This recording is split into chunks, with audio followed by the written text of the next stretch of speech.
Et l'image que j'ai mise en guise d'introduction, qui est une photographie, une très belle photographie de la confluence, qui n'a malgré tout que 50 ans, cette photographie. Et il y a tellement de changements qui sont survenus depuis qu'elle a été prise qu'on ne peut que s'inscrire dans ce mouvement perpétuel. Donc vous apercevez le barrage au premier plan, barrage dont je parlerai plus tard, mais qui a été détruit et déplacé. Bien sûr, il n'y a plus de remorqueurs tirant des trains de péniche sur la Seine, et l'urbanisation s'est considérablement développée. Alors évidemment, quand on parle de patrimoine, on parle du patrimoine monumental, mais ça n'est pas sur celui-ci que je vais m'attarder, parce que celui-ci est bien connu, le donjon de Conflans, l'église ou bien d'autres éléments de ce genre-là sont bien connus. Néanmoins, évidemment, ils sont incontournables, et j'avais mis en titre que c'était un livre à ciel ouvert. Effectivement, le donjon de Conflans nous parle des seigneurs de Conflans, de la famille de Beaumont, de la famille de Montmorency. Donc c'est vraiment une histoire extrêmement forte. Bien sûr, l'église d'Andrézy est un élément important du patrimoine, et ce dont elle nous parle aussi, c'est du chapitre Notre-Dame de Paris, lequel chapitre Notre-Dame de Paris était le seigneur d'Andrézy et a fortement favorisé la culture de la vigne. Donc c'est un patrimoine qui se développe. Alors un peu de cartographie, cette carte des chasses qui date donc du milieu du XVIIIe siècle, nous permet de situer la confluence, donc deux villes royales au pied du méandre de la Seine, Saint-Germain-en-Laye ici, Poissy ici, et puis il faudrait ajouter Pontoise, bien sûr, la ville royale qui se trouve sur l'Oise. Et ça n'est pas juste pour rappeler les choses, on voit que ce patrimoine, le patrimoine naturel lui aussi a considérablement évolué, puisque vous voyez que la forêt, là, qui était alors dans sa presque plus grande extension, atteignait quasiment la Seine. On verra que les choses ont beaucoup changé depuis. Des remarques aussi sur la manière dont les choses changent.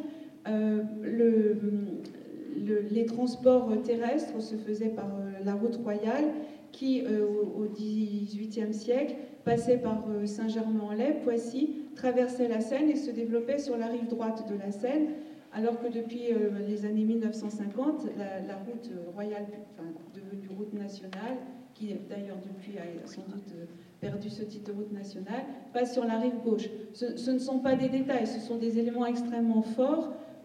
Voir une route royale se développer, ça veut dire un cheminement droit, ça veut dire des arbres de part et d'autre, donc c'est extrêmement fort. La présence des ponts aussi. Le pont de Poissy est un élément très fort de son patrimoine, qui a subi d'énormes transformations, comme on le verra, mais qui est incontournable.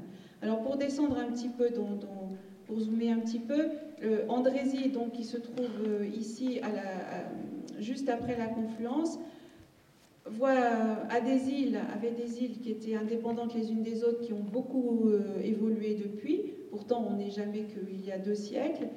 J'en parlerai tout à l'heure. Cette ville s'égrène entre le coteau et la Seine, et elle a un territoire de l'autre côté de la Seine. Elle se développe aussi sur la rive gauche, ce qui est extrêmement important. Et en fait, pendant très longtemps, les villes de la rive droite et ont encore aujourd'hui des territoires sur la rive gauche.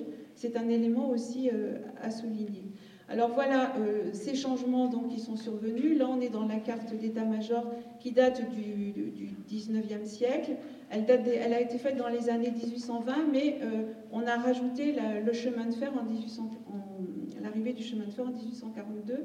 Et donc voilà un changement extrêmement fort, cette arrivée du chemin de fer, qui dans un premier temps donc, passait rive gauche. Et par exemple, la station qui était ici s'appelait la station de Conflans-Sainte-Honorine, ce qui veut dire elle avait été construite pour la rive droite. Mais comme vous le constatez, il n'y a pas encore de pont. Donc pour franchir, il va falloir avoir d'autres éléments. Voilà, donc on était au début du 19e, nous voilà au début du 20e siècle, en 1904. Alors là, effectivement, les changements sont considérables. La forêt a reculé, des voies ferrées, on en voit au moins 3 ici. Celle-ci a été instaurée en 1892. Et on voit que des ponts sont apparus, ponts de chemin de fer, ponts routiers, bien sûr le parc agricole d'Achères dont on va parler, donc une métamorphose totale. Et puis le barrage ici, qui a considérablement transformé le patrimoine. Et voilà une vue actuelle donc, qui montre encore toutes les transformations qui ont été faites. Alors, malgré toutes ces transformations, le patrimoine, il est là. Ce patrimoine, c'est une longue tradition de viticulture, comme le montre ce plan de Conflans-Sainte-Honorine qui souligne ce parcellaire divisé à l'infini, qui est typique du parcellaire du patrimoine viticole, qu'on retrouve sur le cadastre actuel, donc évidemment pas dans les parties bâties, mais dans les parties encore non bâties, là on est à la limite entre Herblay et Conflans-Sainte-Honorine, le parcellaire est encore divisé à l'infini, pour reprendre une terminologie utilisée par Balzac. Ce patrimoine, donc, il est présent dans ces parcelles, il est souvent présent dans la terminologie aussi, puis dans les caves. À Morcourt, par exemple, nous avons pu, grâce au travail d'inventaire, découvrir cette cave médiévale qui n'était pas du tout décelable parce qu'elle est surmontée d'une maison du début du XIXe siècle, mais qui est bien le signe d'une activité viticole du XIIIe, XIVe siècle. Cette activité, elle se développe au fur et à mesure, toujours à Morcourt, une belle cave.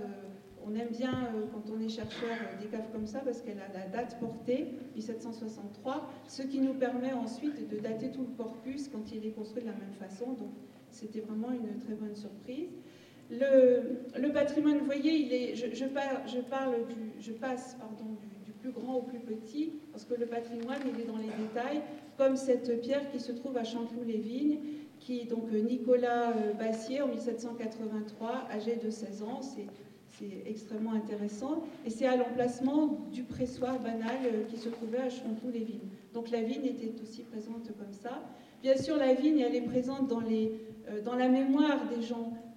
Là, ce sont des photographies qui m'ont été prêtées par un habitant de Chanteloup, dont à gauche se trouve le grand-père et à droite la grand-mère. Donc vraiment, c'était un patrimoine encore très vivant.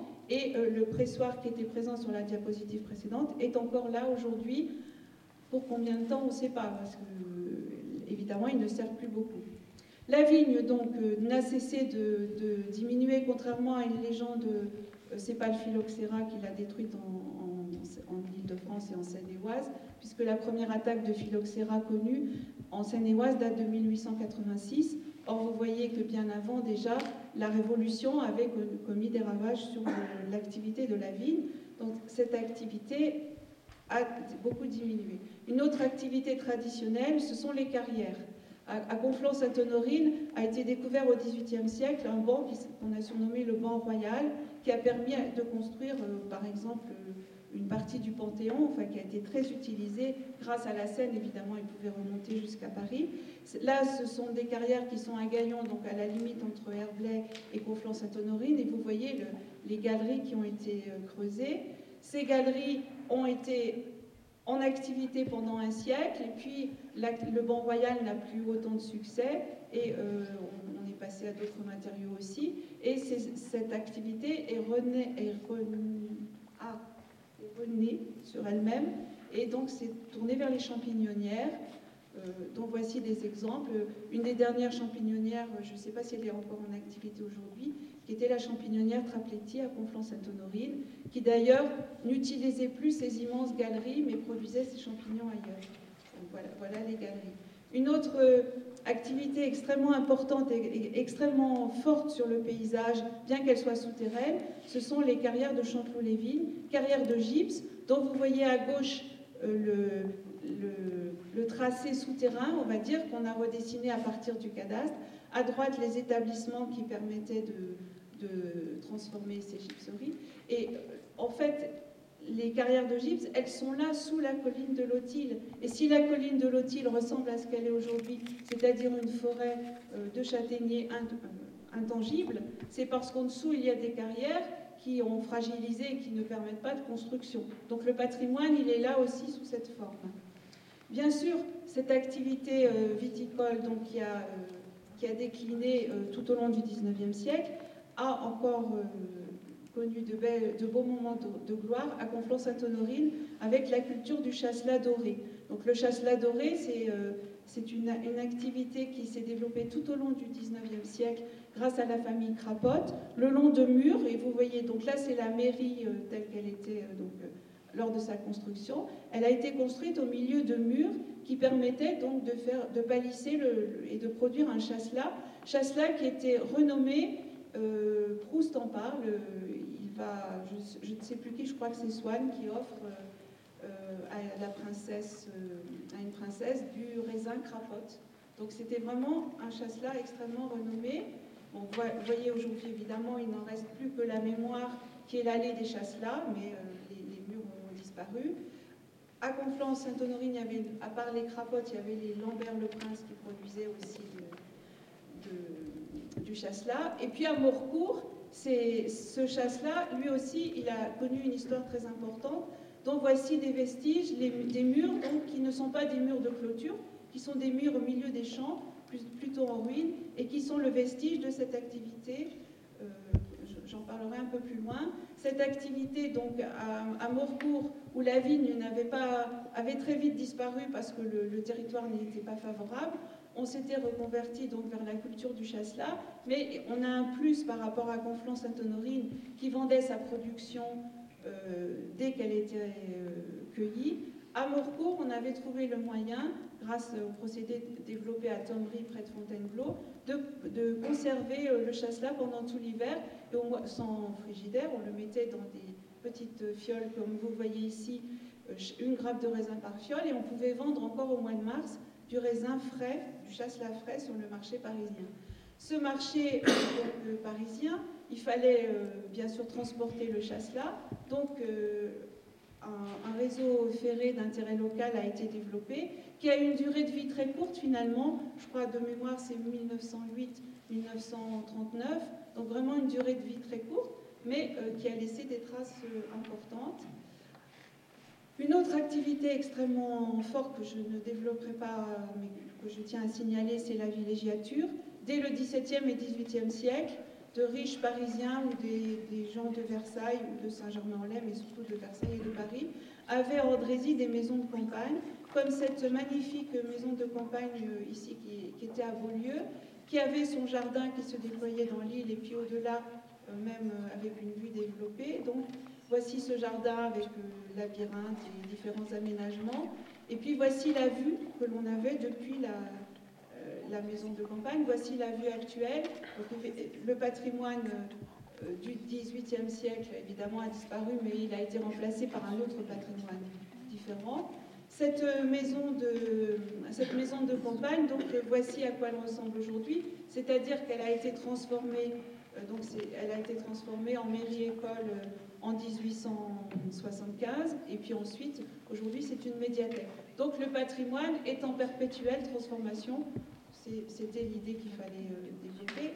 Un autre exemple, une autre maison de notable le long de la Seine, construite en 1861, qui elle-même s'est transformée, donc qui avait son jardin qui se développait le long de la Seine avec son petit kiosque qui permettait de profiter de la vue. Et donc c'est devenu la mairie aujourd'hui. Donc elle-même s'est transformée. À Achères aussi, même si la villégiature a connu, surtout au début à la fin du 19e et au début du 20e siècle, un moins grand développement, il y a quand même eu une villégiature importante, comme cette magnifique maison sur laquelle je ne sais pas grand-chose, si ce n'est qu'elle est vraiment extrêmement intéressante avec ses sculptures. Elle doit dater de la première moitié du 19e siècle, et donc c'est un patrimoine aussi extrêmement important. Alors la villégiature, avec l'arrivée du chemin de fer en 1892, se démocratise, on va dire, et on voit se développer les pêcheurs du dimanche que voici. Elle se démocratise aussi parce que chacun veut avoir un petit pied-à-terre à la campagne. Et donc ça, c'est dans les archives de Conflans-Sainte-Honorine où on a trouvé une demande d'autorisation de construction d'un chalet dit suisse démontable, ce qui montre que la Suisse a différents éléments. Mais on a trouvé à Conflans-Sainte-Honorine, non pas ce chalet suisse-là, mais celui-ci, qui est donc une maison de bois, qui raconte une histoire elle-même, puisque le pavillon, donc, qui était un pavillon provisoire en bois, est devenu ensuite habitat permanent et a grandi sur le côté. Il a été doté d'une maison en dur à côté. Donc vraiment, le patrimoine se reconstruit de manière générale.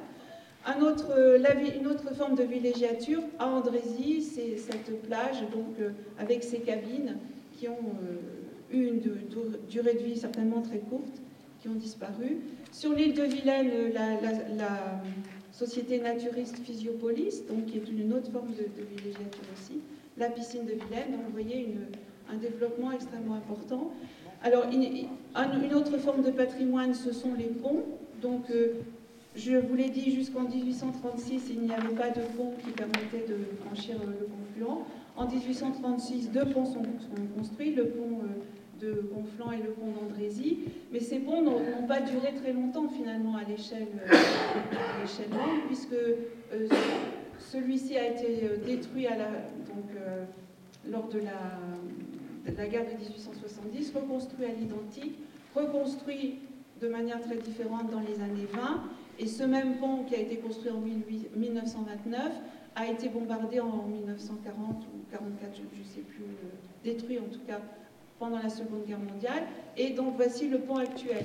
Donc en l'espace de peu de temps, 3 ponts qui se succèdent, et pour reconstruire un pont, ça n'est pas innocent sur la ville, les traces en sont encore très fortes. Le dernier pont a été déplacé par rapport au pont précédent, et on voit ici où arrivait le pont précédent, au niveau donc de cette rue, et évidemment il y avait un bar-restaurant qui se trouvait au débouché du pont, ce qui était d'autant plus important, c'était des ponts à péage, c'était des ponts qui avaient été construits par des sociétés privées, et donc c'était des ponts à péage, du coup, qui généraient toute une activité évidemment autour de ça. Le pont suspendu donc, de Conflans qui était ici a été reconstruit à la fin du 19e siècle sous cette forme-là après la guerre de 1870, et puis donc aujourd'hui c'est devenu un viaduc qui, à la différence des ponts précédents, on va dire, ne dessert, je tourne un peu les mots, mais on ne peut pas dire que ce pont desserve vraiment la rive droite, il l'enjambe en quelque sorte, et il va beaucoup plus loin. Quand on franchit ce pont, on va plus loin, même si bien sûr on peut sortir à Conflans ou en Andrézy. Ces ponts qui sont aujourd'hui des ponts autoroutiers, évidemment, n'ont rien à voir avec le pont de 1836 qui était franchi, les tarifs du péage l'attestent, par des bœufs, des chevaux, des vaches, des cochons, enfin tout ce qu'on peut imaginer, qui allait d'une rive à l'autre et qui permettait de se développer. Le pont, évidemment, le pont de chemin de fer 1892, fameux pont qui est toujours appelé le pont Eiffel, mais qui a été reconstruit et qui se présente ici sous cette forme-là, donc lui-même, il a été reconstruit. Ensuite, un autre élément très fort de la confluence, ce sont les barrages. Donc voici ce dessin qui date du 18e siècle, qui montre comment se faisait la navigation au 18e siècle. Elle se faisait en suivant ce chenal-ci, et on voit que donc, les 3 îles ici étaient distinctes les unes des autres. Et puis en 1842, on a canalisé, enfin dans la foulée de ce qui s'était construit avant, on a décidé de construire des barrages en Andrézy, 2 barrages, un ici et un ici, le barrage d'Andrézy, le barrage de Denouval. On a réuni ces îles pour former une sorte de digue, donc, et la navigation qui se faisait avant de ce côté se fera désormais de ce côté, le long de la rive droite, étant donné que le barrage qui était construit ici n'était pas éclusé. L'écluse se trouvait à Denouval.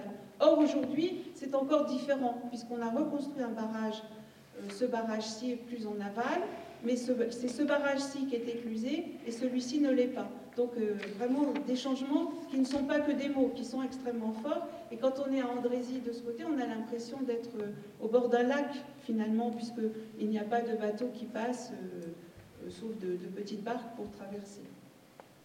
Alors le voilà, ce barrage qui a été construit en 1842. Donc c'est un barrage mobile à fermette qui permettait de tenir compte des crues. Bon, voici d'autres images extrêmement fortes en fait qui montrent que l'impact sur le territoire était très grand. En face se trouvait cette belle maison d'Éclusier, donc qui est toujours là. Et même si le barrage a été détruit, il est encore présent par cette maison. Et donc en 1957, on a construit, donc le barrage ancien que je vous ai montré était ici, on a construit ce barrage toujours mobile d'ailleurs, mais d'une autre technologie. Et voilà le barrage de Denouval, donc qui n'est plus éclusé aujourd'hui. Bon, je passe un petit peu. Autre élément très fort de la confluence, c'est évidemment le transport fluvial.